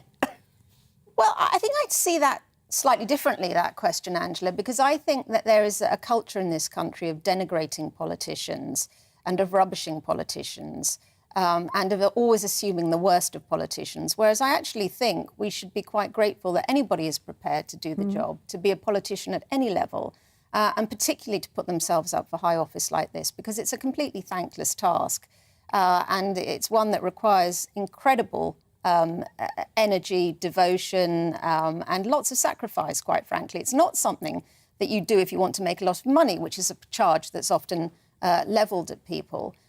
So I would hope that people could try and see it in those terms. As for these two candidates, I actually think they've been fairly candid about what motivates them. I mean, we've heard from a lot of them from both of them about their backgrounds, their childhoods, how the individual experience of coming from an immigrant family or coming from a family which perhaps wasn't so well off in Liz Truss's case, has motivated them and wants them to do the best. So I'm reasonably satisfied. I know why they want to be Prime Minister. I'm less content that I know what they want to do with it when they get there. Thank you very much indeed for summing that up. Well, we're about to find out actually what someone does think about what they're likely to do, because I'm joined now by the chairman of Wellingborough Conservative Association, and that's Councillor Paul Bell. Paul, thank you so much for joining us. As I understand it, you're going to put your cross beside the name of Liz Truss. Why? What do you see in her that makes you think she's going to be the best leader? I see a person who reminds me in many ways of Maggie Thatcher, but a person who's going to get things done. We've had it said to us at the beginning that she's going to stop the national insurance rise and corporation tax. And with the health service, I can see her getting straight into that, putting the money in as the doctor was suggesting, and sorting out some of the problems. And some of the problems is staff shortage, and she'll resolve that. And maybe we ask people who are retired to come back. But she is committed to getting the extra staff of 50,000 nurses, etc., 20,000 extra doctors. And it's just been confirmed this week in Wellingborough that Kettering General Hospital is going to be rebuilt on its new site. So we already have that commitment, and we know it's going to be done. Well, I mean, you're someone who has actually worked in the NHS as an engineer, haven't you? So, I mean, you've got inside knowledge of it, as well as now being a councillor as well. What are the things that you would like to see, whoever is the new Prime Minister and indeed the new government, can do to make things better in the NHS? Because that's what we've actually been talking about here in the studio today. Well, believe it or not, if you go back to when I was in it in the late 90s, I worked at a 600-bed hospital with 625 administrators. That's managers of every type of grade. We need to streamline the senior management teams and the management and get the beds into more day surgery. And that can be done. We have it in Kettering, where you have a day surgery unit. The problem is it becomes too many regulations and targets. And I know Liz will get rid of a lot of the targets, streamline management systems and make the hospitals more efficient and possibly work longer. Yeah. Why does it only open at 8 or 9 in the morning to 5 at night? Why can't it work from 8 to 8? Because they probably haven't got the staff. Well, I have the same problem everywhere. But you can get the extra staff to come back in and work part-time. You can have bank staff. I know people who are now sitting at the bank who will go and work in a private hospital because they're allowed to nurse or be a doctor. They don't want to keep filling in paperwork. Now, we've been also talking this morning about the fact that all the ballot papers are going to drop on your doorsteps tomorrow tomorrow morning, sometime in the post. But you don't actually have to get your vote in until the 2nd of September. So you've got 4 weeks. Now, how do you think opinions may change in that 4 weeks? What do you think you're going to hear from the candidates that may actually make you want to decide that you've made your mind up too soon and that there might be an alternative? Well, I'm certain most members won't make their mind up tomorrow and put the box in. And now I've said which way I would vote. I want to listen to a couple more weeks and see how things develop. One of the candidates has suggested a ridiculous situation of charging for misappointments. I've represented a ward where it's one of the most deprived wards in the council area I've ever seen. Where are the people going to find the money for that? Well, they should go to keep the appointment instead. That's the point, isn't it? Keep the appointment then. Yeah, and keep it and encourage them. And we're working in our ward to get people there and through community groups to get them into with the community groups and mobility transport. But we can get people there. If you can't get it, just do a telephone call, as you said. But finding people who don't have the money in the first place isn't going to achieve anything. It's that greater vacant appointments. So what else do you want to hear from the candidates in the next few weeks before you finally get your ballot paper in? Well, I want to know what they're going to do for my grandchildren and education. I also want to know what they're going to do for senior citizens. And I want to know what they're going to do for the country. I want to see the blue wall extended, obviously, into Scotland. But I want to see the levelling up exercise through the country so everybody's equal. That's the only way. Everybody's got to be able to achieve what they want to achieve. And I may look at education. I know Liz said it. Do we look at grants so everybody can go to universities without having to be in debt afterwards? Well, you've got a nice long list for them, so write it all down and get it sent off to them because they've got 4 weeks to implement all the things that you want. Thank you very much indeed for joining us and giving you your thoughts. That's the chairman of Wellingborough Conservative Association, Councillor Paul Bell. And indeed, we've got plenty more to come this afternoon on Alastair Stewart and Friends. After the break, is it finally coming home? England are facing Germany tonight in a grudge match for the Euro title. Can the Lionesses roar at Wembley? That's going to be right after this break.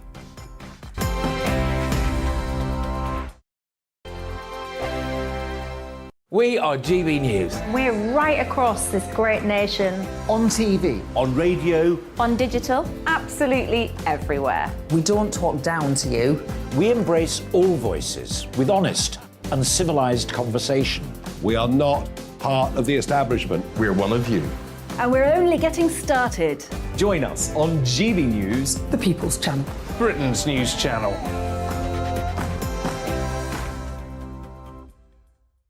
Hi there, it's Stephen and Anne.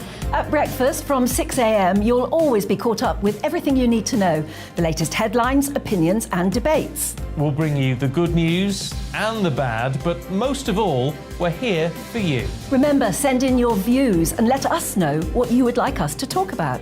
That's because we're your news channel. And every morning at 6 a.m, it's breakfast on GB News. My name's Tom Harwood and join me 9:30 a.m. every weekday for The Briefing, your one-stop shop for everything you need to know about what's going on in politics today. I wonder if this is a deal that might need to be like the biscuits in this factory, twice baked. Is there not an opportunity here to win out against the extremes? Tom Harwood, GB News. What are you going to do about it? Things should have been done differently, and they certainly are being done differently. Don't miss it. The Briefing with me, Tom Harwood, 9:30 Monday to Friday on GB News. Where would you like to go? Just take me to the studio, please, mate. You know where you're going. I've got a show to do. Friday Night Feast on GB News, 7 p.m. And it's like nothing you've ever seen before. We take a different angle on the week's biggest news stories. The viewers and listeners set me some absolutely mad challenges to do. We tried to rehome a rescue dog. And yes, there's some other wacky stuff in there as well. I feel like I could take on the world. Well, that's that. Friday Night Feast with me, Patrick Christie's, every Friday, 7 till 9 p.m. on GB News. Be there.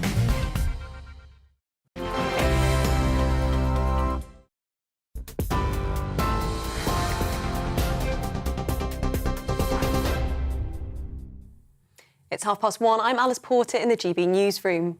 Patients who repeatedly miss GP or outpatient appointments could be fined if Rishi Sunak becomes Prime Minister.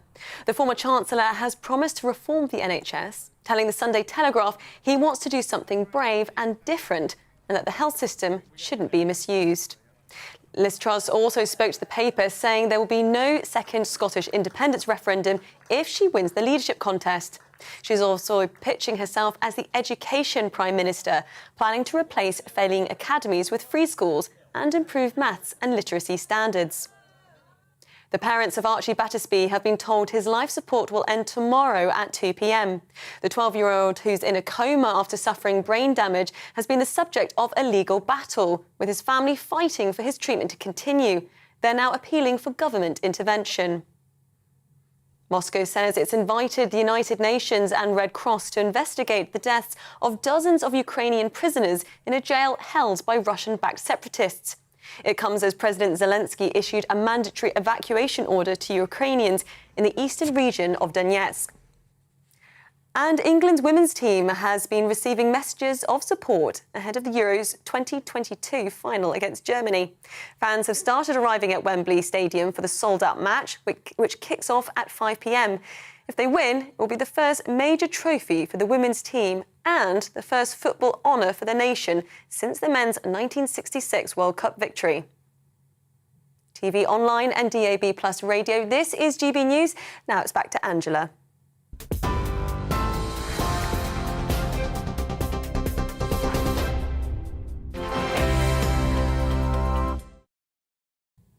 Well, as we've just been hearing in the news, the Women's Euro final is going to be taking place at Wembley Stadium this evening in front of, well, this afternoon, in fact, in about 4 hours from now, in front of a packed crowd of 90,000 people.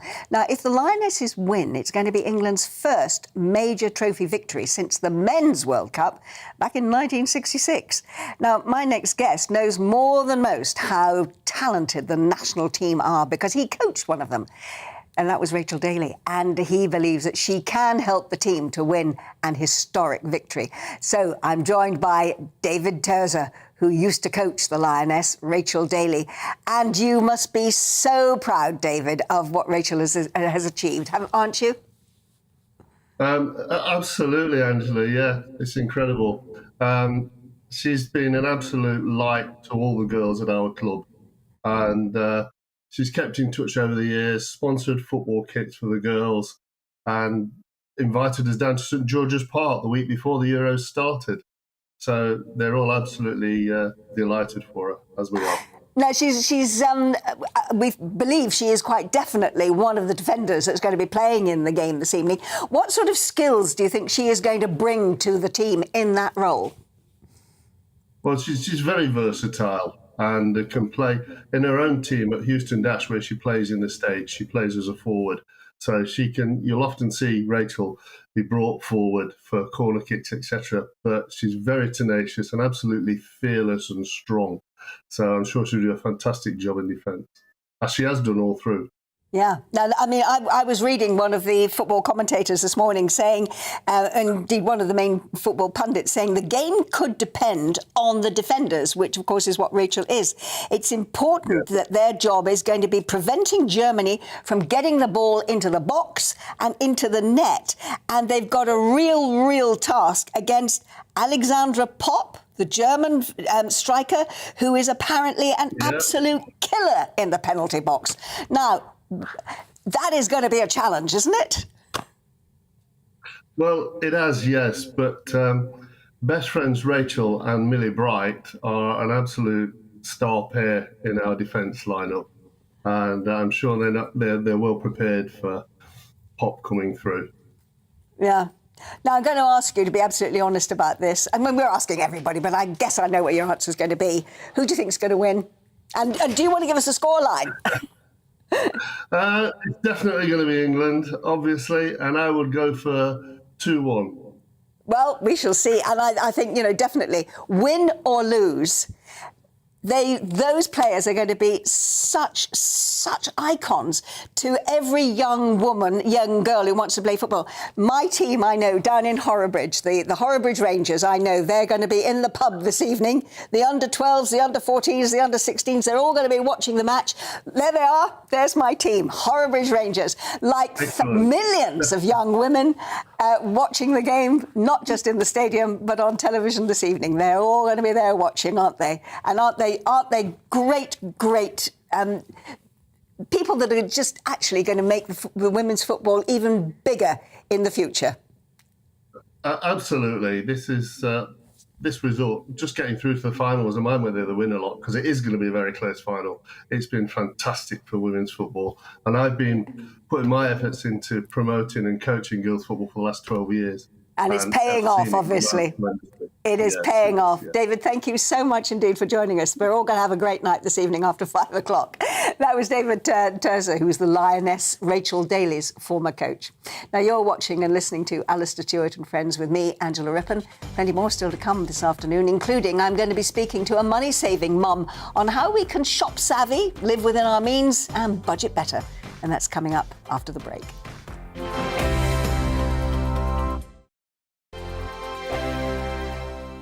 We are GB News. We're right across this great nation. On TV. On radio. On digital. Absolutely everywhere. We don't talk down to you. We embrace all voices with honest and civilised conversation. We are not part of the establishment. We're one of you. And we're only getting started. Join us on GB News, The People's Channel. Britain's news channel.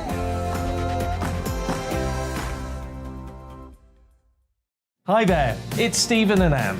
At breakfast from 6 a.m, you'll always be caught up with everything you need to know, the latest headlines, opinions and debates. We'll bring you the good news and the bad, but most of all, we're here for you. Remember, send in your views and let us know what you would like us to talk about.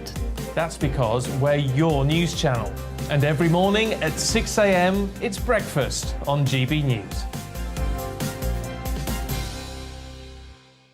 My name's Tom Harwood and join me 9:30 a.m. every weekday for The Briefing, your one-stop shop for everything you need to know about what's going on in politics today. I wonder if this is a deal that might need to be like the biscuits in this factory, twice baked. Is there not an opportunity here to win out against the extremes? Tom Harwood, GB News. What are you going to do about it?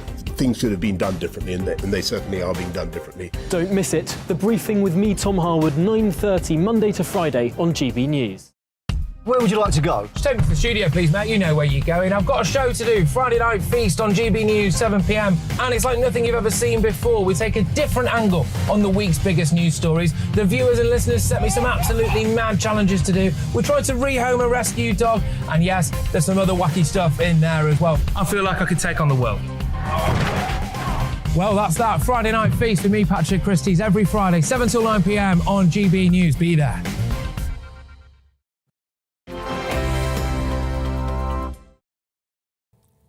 Welcome back. It's 20 minutes to 2 and you're watching and listening to Alastair Stewart and Friends on GB News with me, Angela Rippon, while Alastair is off watching the Rolling Stones again. I really must check out the Rolling Stones schedule to find out when he's not going to be here next. Now, the cost of living crisis is here for the long haul, and it's at the front of everyone's minds as people struggle to afford the basics like food and fuel. And indeed, we spoke about this in depth yesterday. But how can we shop savvy, find the best deals and even freebies? And what is the best way to budget and save?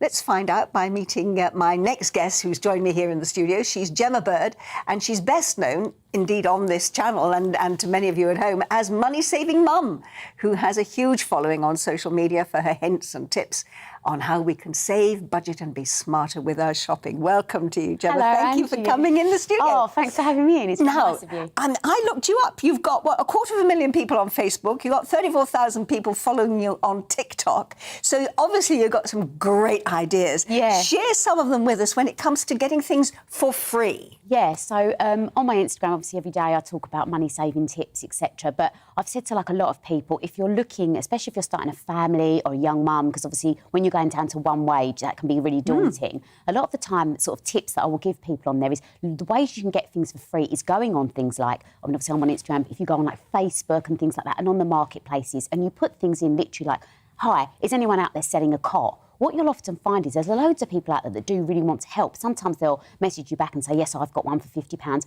But I gave this tip to my friend, and this is a true story. She put it on there that she was looking for a cot. The lovely lady messaged her and said, look, you know, we're fine. I've got a cot. I just want it to go to a beautiful home.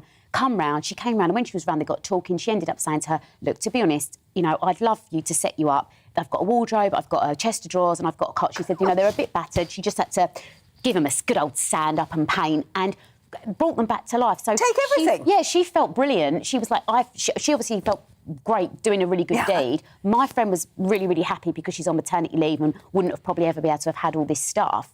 So it's really good. So if you're looking for things, simply ask. Just ask on social media. You know, it's such a big, important platform that we can use it for good and just like put messages on there, simply asking for that. And when you're doing things like you're looking for good deals online, another good tip I say to everybody is install Honey onto your computer, because when you're checking out...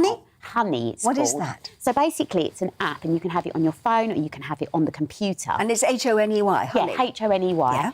And when you put it in, so say like, I don't know, you're looking for this cup, for example, anything really, as you're checking out, it automatically searches things for you and comes up with the best discount code. So often I'll be checking out and it'll say, oh, you've saved £4 on this, or would you like to use this voucher code? It does it for you, so you haven't got to spend hours looking through the internet. So that's a really good tip. And other things like if you are going on sites and you're looking for free things, simply like put in like free things to do in my area, I'm looking for this. So there is ways of doing things for free, but it's about sort of looking and not being afraid to ask. But that app, Honey, sounds a really interesting one. Yeah. Now, you came up with a really interesting way to save money, and people very often forget about saving, you know, putting something in the jam jar on the kitchen table or whatever. Just explain how it works when you have to look at your bank account at the end of every day. Yeah, so I've got a really good visual on this on my Instagram, Money Mum Official. So when you go on it, it's a visual, and it's just a pen and paper, and I did it really, really simple.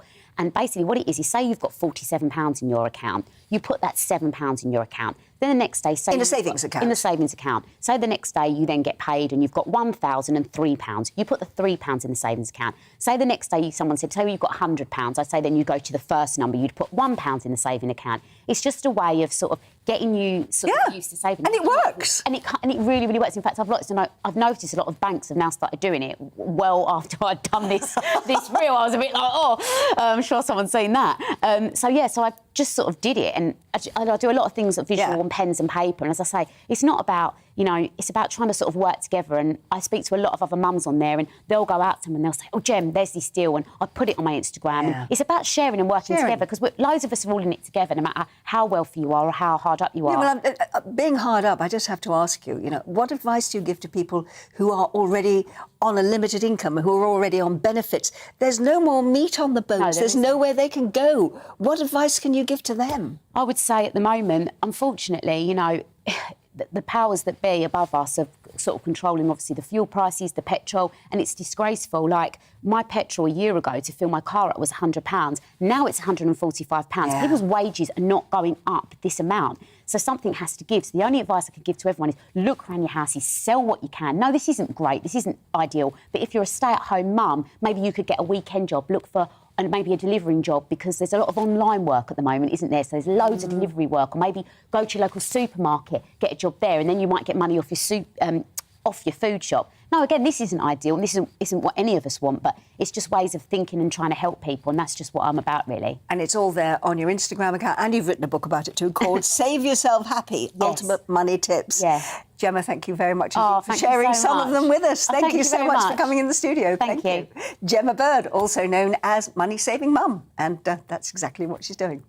Well, we're down to the final two candidates now in the Tory leadership race. So who's going to take the top job as PM? Well, it's all down to the membership votes, which means it's all about numbers. But what do they mean for the race for number 10?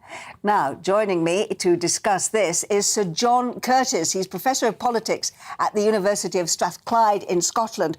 John, thank you so much for joining us. Look, I've been looking today at some of the figures that have come out in various polls. We've got lots of different polls. There are posing all sorts of questions. Some say there's not much in it. Others say that there's a wide gap between them. What are they really telling us about where we are in the race at the moment?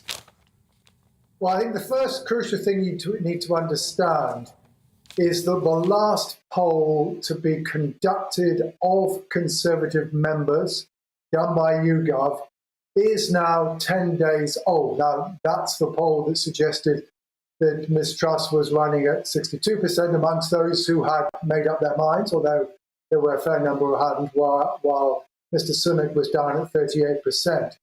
And really all of the remaining commentary since then is predicated on that poll. Now, the rest of the polling we've got are, as it were, surrogates for or indicators of perhaps what maybe Tory members actually think. So one of the polls you're pointing to in the Sunday Telegraph today is actually of local councillors for the Conservative Party. Well, that indeed does suggest that amongst that group of Tory membership, at least, perhaps things are rather closer.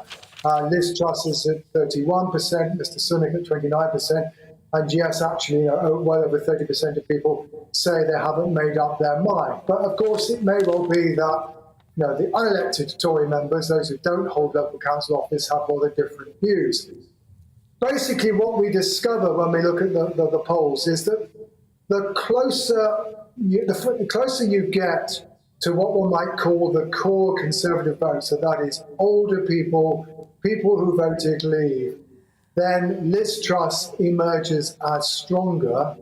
The further away you get from the Conservative Party, you start looking at Labour voters, Liberal Democrat voters, voters who perhaps did vote Conservative at the last election, but at the moment are saying they wouldn't, then you discover that Mr Sunak is rather stronger. But of course, Mr Sunak's problem is that while that profile might be useful if he were fighting a general election, it's not necessarily the kind of profile that's necessarily going to be effective at enabling him to win the leadership contest. So his problem basically is that on the evidence that we have, it looks as though that he's finding it difficult to appeal to what I'd call the core Tory vote.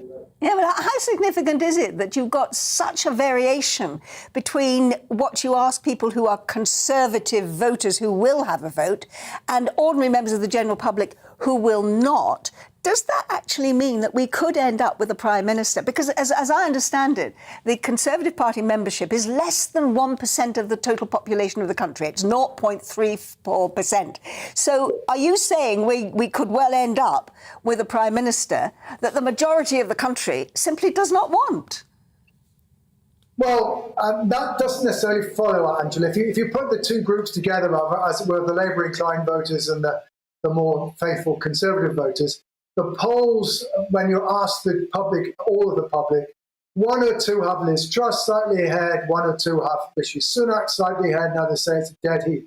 The truth is that amongst the public in general, amongst those who have a view, it's not clear that one or other candidate is ahead. Though, of course, quite a lot of people who are not Conservative supporters probably would say neither of the above.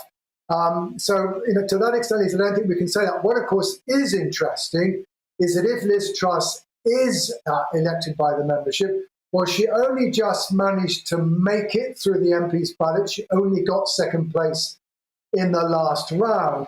And certainly nobody would have become Conservative leader with such little manifest support through the MP's ballot. Now, of course, one of the things we have seen happening over recent days is that we've seen people like Ben Wallace, Tom Tugendhat, the former Northern Ireland Secretary, Brendan Lewis, now saying they back Liz Truss. And of course, part of what might be going on here is that MPs are beginning to work out that perhaps Ms. Truss has the better chance. And they're going for jobs. They think that their chances of getting back into office are going to be They're going for jobs, aren't they? So, John Curry, thank you very much indeed for joining us there. And I think that some of the points that you've made could probably be asked by my next guest, because I'm delighted to say that I'm now joined by Sir Ian Duncan Smith. Ian, were you actually listening to that? I hope you were, because as I understand it, you are someone who is actually supporting Liz Truss and think that she really should be the next Prime Minister. Yeah, good morning, or rather good afternoon now. I'm the director at the moment of the grand campaign for her, so I'm more than just supporting her. I really want to get her elected. I've always listened to John Curtis. I've known him for years. We've always discussed these sort of things. The truth about the wider polls is you wouldn't place much on the wider polling because the truth is right now they're mostly focused, when they focus on the Prime Minister, is incredibly well known. You find most cabinet ministers aren't as well known as the Prime Minister. It takes them a time as a leader to be able to establish themselves. What the public will make their minds up after this leadership election is what happens in the next 2 years, and whether or not we're able to get across the cost of living crisis, whether we're able to get the benefits, Brexit, the regulation down, whether we get the burden of taxation, keep the economy growing through these. These are the sort of things that they'll look at. Right now, this is about a leadership within the party. It's worth also explaining, if you don't mind me saying so, that people say it was only 1%. The point is that we don't elect prime ministers. We're not got a presidential system. We elect political parties, and the political parties choose their leaders. Same for the Labour Party, same for the Conservative Party, or whatever. And so this happens when a leader loses the confidence of the party, as Boris seems to have done, then you have to have this contest. So that's really where we are, trying to get a new leader as quickly as possible so that that particular individual, in this case I hope Liz Truss, is able to make her case to the wider public and to govern in a way that actually they feel improves the quality of their lives.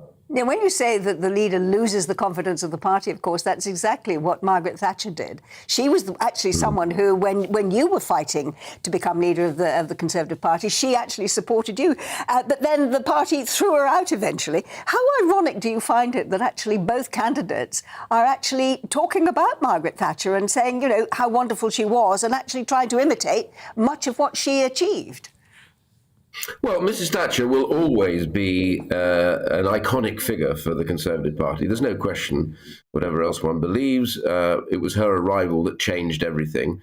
It actually changed the UK for where it is today. Even Tony Blair admitted that without Margaret Thatcher, the UK was destined to a decline, and she turned that around. So everybody measures themselves by Margaret Thatcher. But the differences are, when she took over, the UK was in an absolutely terrible state. We'd taken an RMF loan. We had strikes galore everywhere.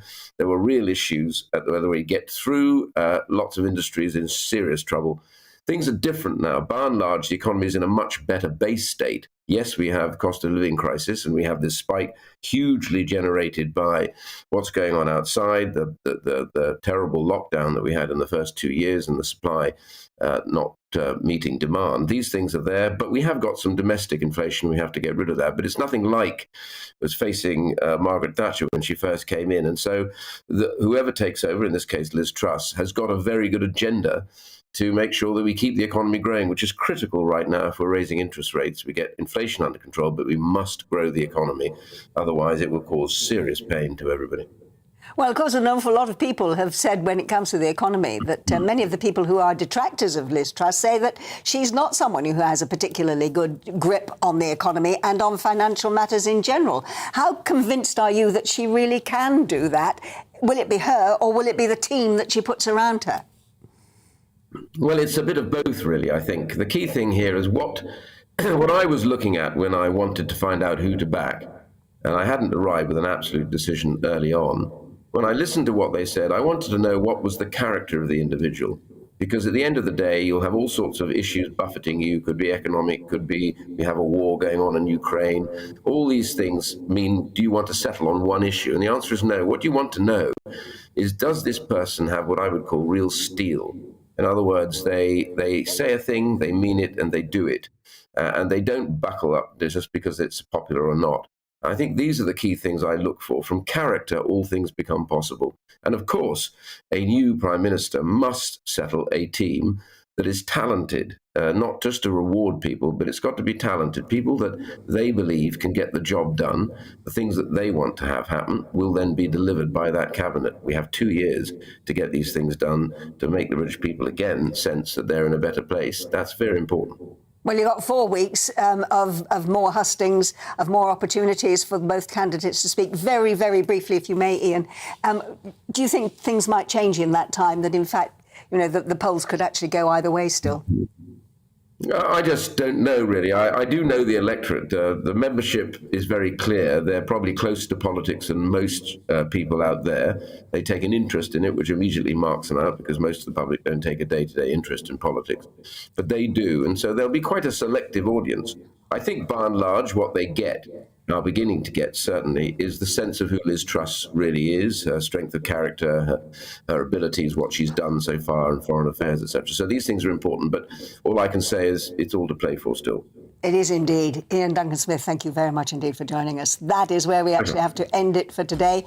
Do enjoy the rest of your day. Alistair is going to be back with you next weekend. As I say, he's gone off to see the Rolling Stones again. I hope you have a good day. Thank you for your company today, and you take care now. Let's take a look at the weather. Looking ahead to this afternoon, and the UK is looking rather cloudy for England and Wales, but brighter across Scotland and Northern Ireland. Let's take a look at the details. A bright afternoon to come across northern Scotland with plenty of sunny spells. Perhaps a few showers drifting through, but many places will stay dry, temperatures lifting to 18 Celsius. The dry theme continues across Northern Ireland this afternoon, though with often cloudy skies, some bright or sunny spells will develop at times though. Skies brighten across northern England as the cloud and rain slowly move away this afternoon. However, a few showers are still possible. Drier this afternoon compared to this morning across northern parts of Wales. A few glimmers of sunshine also beginning to develop. The odd shower is still possible, but most places will stay dry. It will stay cloudy across the East Midlands this afternoon with some still showery rain in places. The odd heavier burst is possible, feeling warm and muggy as temperatures lift to 24 degrees Celsius. A humid afternoon to come across East Anglia, often cloudy with a risk of some showery rain, most likely towards the north coast. Highs reaching 24 Celsius with light westerly winds. Mostly dry but rather cloudy across southern England this afternoon. A few showers are possible though, mainly away from the coasts, feeling muggy with highs of 24 degrees Celsius. Most places becoming dry as we head into this evening with the best of the clearest skies in the northwest. And that's how the weather is shaping up for the rest of the day.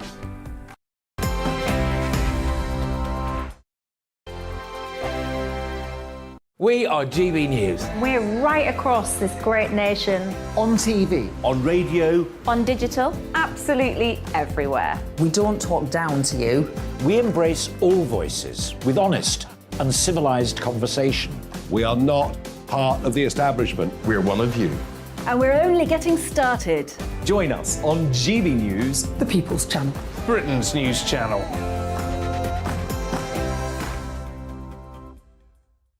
Hi there, it's Stephen and Anne.